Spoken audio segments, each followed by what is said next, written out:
Hello database enthusiasts. Today, I'll guide you through the process of downloading and installing mysql, one of the most popular open source relational database management systems. Let's get started. Step 1. Visit the mysql website. Open the web browser and navigate to the official mysql website at www.mysql.com. Step 2. Go to the mysql community downloads page.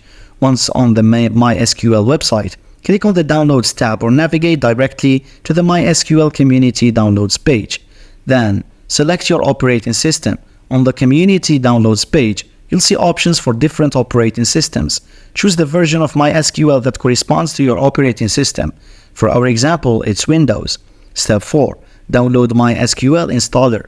Click on the download button next to mysql installer for your operating system, and this will start the download process. Step 5. Run the mysql installer.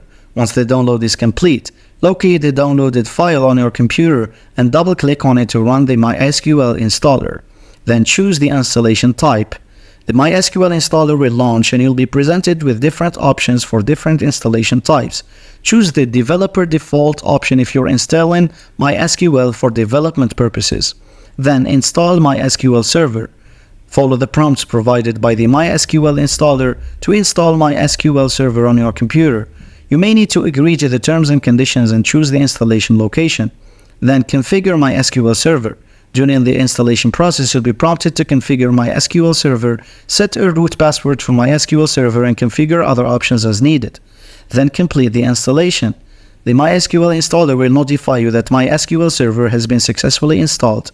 Then you have to verify the installation. Verify that it has been installed correctly.